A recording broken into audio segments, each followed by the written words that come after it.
Miles Morales versus Izuku Midoriya.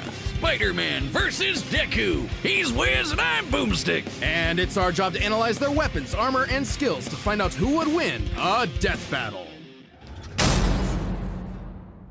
Alright, let's take this from the top again. This is Peter Parker. He was bitten by a radioactive spider, and for who knows how long, he's been the one and only Spider-Man. A friendly neighbor to all of New York City. In a universe filled with super soldiers, hulking green Goliaths, and world-shattering gods, Spider-Man is there to look out for the little guy. But in a multiverse of infinite possibilities, that doesn't always last forever. Like in Universe 1610, when NYC's Webhead got iced on the job. The city was left without its protector.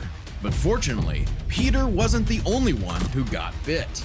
Enter Miles Morales, a young teen from Brooklyn just trying to figure out his place in the world, and now he had it thrust upon him. The canon event to start all canon events. Now it was Miles' turn to be the hero the Big Apple needed, and he had all the usual spider kit to help him out. This spider carried the Oz formula, a genetics-enhancing serum that granted Miles superhuman strength, speed, and the ability to alter his body's electron attraction to crawl along any surface. And you can't forget that classic spider sense, an internal warning system that lets Miles know about incoming threats so he can react ahead of time. He even got an upgrade that acts like a radar, letting him see through stuff. But no spider person is complete without their web shooters. Given to him by Peter's Aunt May, these webs have all sorts of applications between swinging, grabbing, restraining, projectiling, and being made into constructs. Not having Peter around to show him the ropes made things a lot tougher though. And between mishaps with wall crawling and web slinging, Miles got off to a rocky start.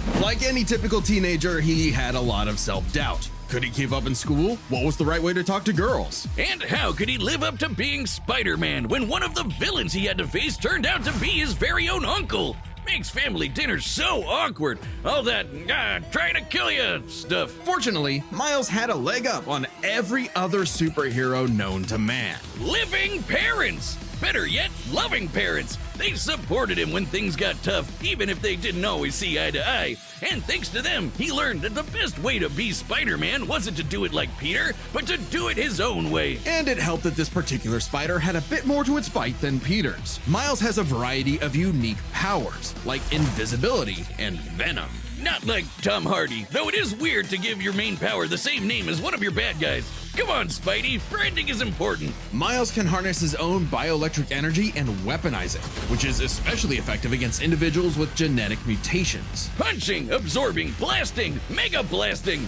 Hell, he can even make electric constructs out of this stuff, like biowebbing and a damn sword. Jeez, what kind of spider was this? It's not entirely science fiction. Studies have shown that certain species of spiders, such as the Linnophiidae, have a process known as ballooning. By spinning a thread of their silk, they can use the Earth's natural electric fields to fly, traveling up to hundreds of miles. No pun intended. Well, whatever kind of bite it was, it gave Miles the edge he needed to find his worth as Spider-Man. Miles can dodge gunshots, missiles, and lightning bolts. He survived all sorts of beatings, including a building exploding on top of him. Oh geez, Spidey could lift buildings and dodge light-speed attacks, and Miles is more than a match for him. Like the time he absorbed the energy of a bomb that was going to vaporize Harlem. A blast that would have equaled 15 million tons of TNT. He's gotten kudos from a ton of older heroes too, becoming a member of the New Ultimates and the Avengers.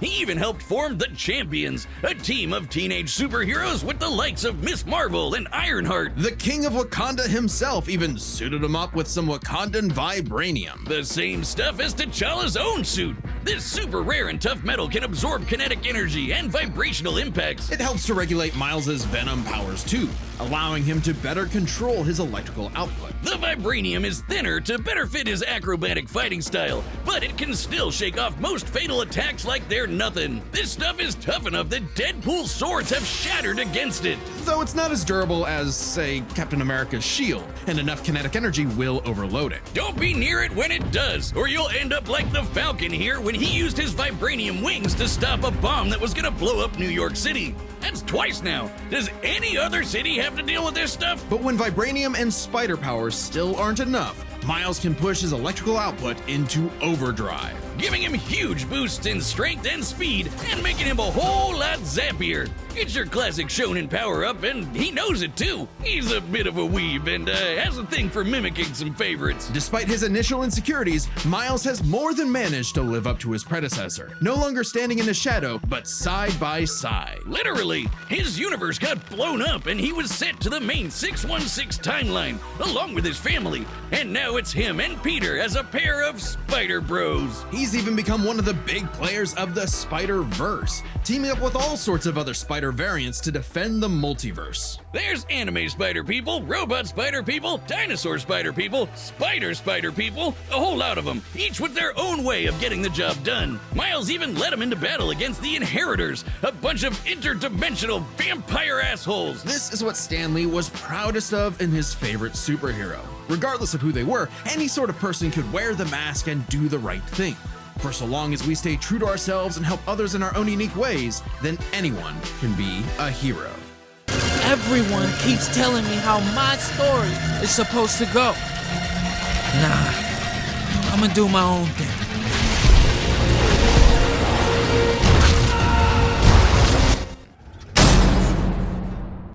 But what is a hero? To the citizens of Japan, there was no one more synonymous with the word than their symbol of peace: All Might. The big numero uno. With a smile on his face, he could save anyone and win any fight, no matter what. Or so it seemed. After a battle with his arch nemesis All For One, All Might was grievously injured. His time as a beacon of hope was coming to an end, and he would need to find someone to pass on the torch. In this world, most human beings evolved to have their own individual superpowers, or quirks, but not everyone is lucky enough to get one. Like this kid named Izuku Midoriya, or as local bully Bakugo liked to call him, the good-for-nothing Deku. Izuku wanted to save people just like All Might, but even his idol told him that he would have to give up on his dreams. Forever the beta male in the shadow of Bakugo and his Sigma quirk, until he got the chance to alpha up and lend his rival a helping hand, proving himself worthy of All Might's torch. And so after months of training, Izuku was granted All Might's quirk, One for All. This power allows him to boost his strength to incredible heights, using it for smashing attacks named after specific US locales, and a soccer club. Or football, as they call it. Straight punches, spikes, even finger flicks, One for All is the ultimate in strength-enhancing quirks. The first time he used it, Izuku destroyed this giant robot in a single blow, on accident. Too bad it wasn't the only thing he destroyed, though. Damn, that looks like it hurts. One for All's power was so great that the recoil would shatter Izuku's limbs when he used it. In the hands of an improper vessel, One for All could cause their body to explode, so Izuku would need to continuously train to master it at his Hero Academia. Say that again. UA High. Here he'd be inspired by girly pop Uraraka to turn his zero name into his hero name, becoming the Deku who always does his best. Something that he may have taken too far. When it came to saving people, Do Your Best here had a bad habit of putting others way before himself. Sure, everyone else was okay, but he'd be good for nothing all over again if he got himself paralyzed. So to cut down on his hospital bill, he developed full cowling. Instead of using his quirk in short bursts, he would continuously spread the energy across his body at low percentages, using it for acrobatics inspired by Bakugo's explosive movements. And with that new thinking came a new fighting style, shoot style. To use a stronger limb that'd be less likely to break, Deku took a page from Nerd Emoji Ida's book and switched to focusing on kicks to pack in more of a punch. Yeah. And that power would be needed. After a climactic battle with All For One, All Might would be forced into retirement, just a few months into Deku's training. Now it was his turn to face this demon lord. But he didn't have to do it alone. Just as All Might had passed One for All onto Deku, it had been passed onto All Might by his master, and onto her by her master. One for All was a power that was built upon for generations. The quirks of the previous users of One for All manifested in Deku, along with their spirits, or vestiges, to help him in his battle against All For One. Black Whip gives him energy tendrils to to swing around and restrain foes. Float allows him to soar high into the sky. By combining it with controlled blasts of pressurized air, he can effectively fly. Danger Sense detects incoming threats and unease, letting Deku react in advance, though it's mostly like an alarm bell and doesn't tell him specifics like location or number of threats. Familiar? Smokescreen lets him, create a smokescreen. But he can use it at full blast to create a bigger smokescreen. That's swell and all, but the real meat is in Fajin.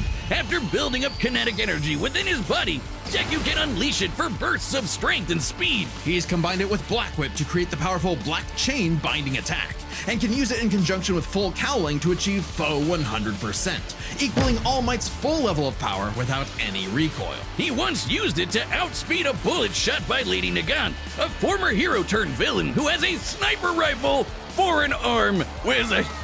I think I'm in love. Nagant's bullet once crossed a distance of around 215 kilometers within a fraction of a second. That's 6,700 times faster than sound, and Deku was moving so fast the bullet seemed like it was standing still. And he can go even faster than that with his final quirk, Gear Shift. By touching a target, he can control its speed without abiding by the laws of inertia.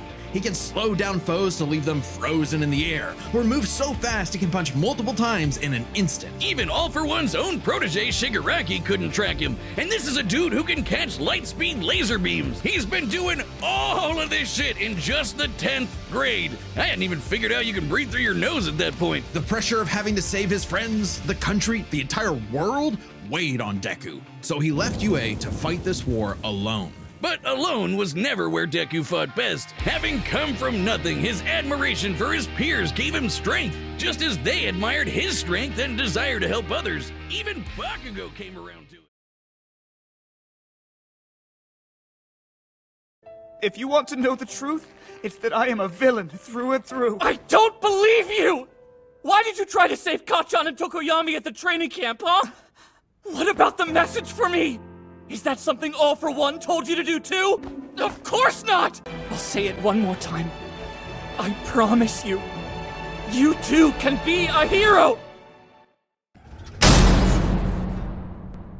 All right, the combatants are set, and we've run the data through all possibilities. It's time for a death battle!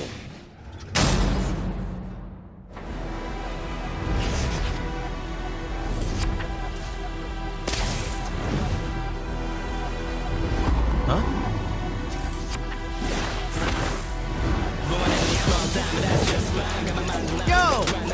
You're more man and less spider than usual. Whoa, I was looking for you! Care to show me what you can do? Alright, new guy. First lesson? Don't watch the mouth. Watch the hands. Now watch mine! Delaware!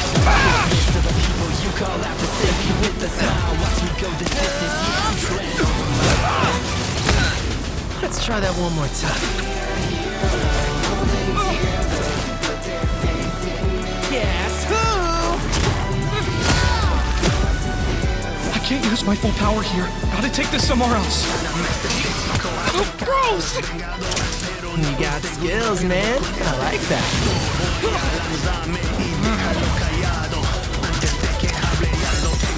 Oh, mierda. I'm sure that you're really nice, but you can't cut it here in BK. I'm sure that you're all might, but I'm running away at the right place. With all that murderous stuff and fanboy, you already lost. You should take the hit. I moved us to an abandoned part of the city so we can go all out! Because I always do my best!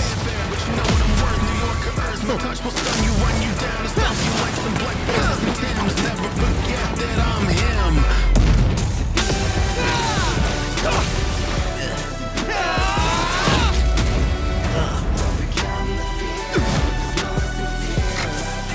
If I'm gonna do my best, I gotta do my own thing.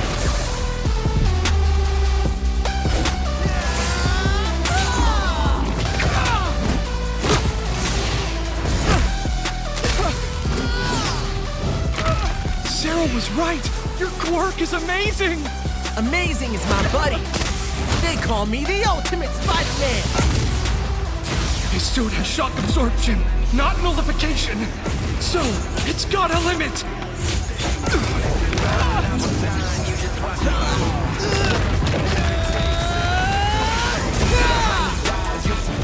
You'll never be one of the greatest. Somehow I doubt it. I'm more than just a Psycho.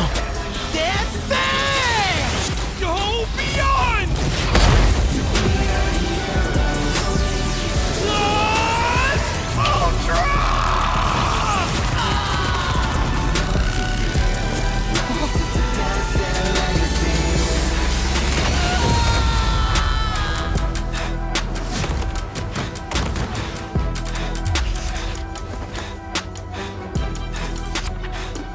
Spider-Man, you really are the ultimate. KO! Vaya con Dios, Aranya Hoven. Let's start by talking about their superpowers, which matched up quite evenly. Unsurprisingly, given the not-so-subtle inspiration for Deku's quirks, though they did have some edges over the other. The spider sense gave Miles more insight on his surroundings and threats than danger sense, which has been worked around before. This meant Miles' invisibility was harder for danger sense to detect when he wasn't attacking, while the spider sense's radar system allowed him to find Deku in a smokescreen. But Izuku's other quirks granted him advantages of his own. Float was a lot more mobile than Webs, and Fa-Jin gave a bigger boost in strength than Venom did. Since both had some advantages and disadvantages, we're gonna call superpowers a tie. Next up, speed. Scaling to Peter, Miles could dodge light speed attacks, which actually outpaced Izuku moving faster than that sniper bullet. Fortunately for Deku though, that wasn't his best. Thanks to Gear Shift, Deku could speed himself up to match Miles the same way he did to the light-catching Shigaraki. Even worse for Spidey, one touch from Gear Shift could freeze him in place and make dodging totally impossible. So speed goes to Deku. As for skill, Deku was incredibly talented at analyzing an opponent's abilities and coming up with strategies on the fly. But Miles' powers and fighting style gave Deku few immediate openings. Meanwhile, Miles has been handling everything from neighborhood crooks to multiverse-ending gods for significantly longer. It's close, but with his greater experience, skill goes to Miles, and that means the biggest deciding factor is raw strength. And that was no contest. Miles absorbing the energy of that bomb was nothing to scoff at, but overwhelming power is what One for All is all about. But it wasn't as simple as that. Miles is wearing a vibranium suit after all, so the question wasn't necessarily who was stronger, it was if Miles' suit was tough enough to continuously absorb Deku's blows. When the Falcon protected New York from that city-destroying blast, it had a yield of 546 megatons. Remember, the vibranium in Miles' suit was much thinner than what Falcon and Black Panther had, making it unlikely it could absorb as strong of a blast. It's there to provide more protection, sure, but there was no way it could survive all of what Deku could dish out. In this superpowered battle, it was Izuku's overwhelming speed and immense strength that made him the winning hero. And the morales of the story is... The winner is Deku. Next time on Death Battle.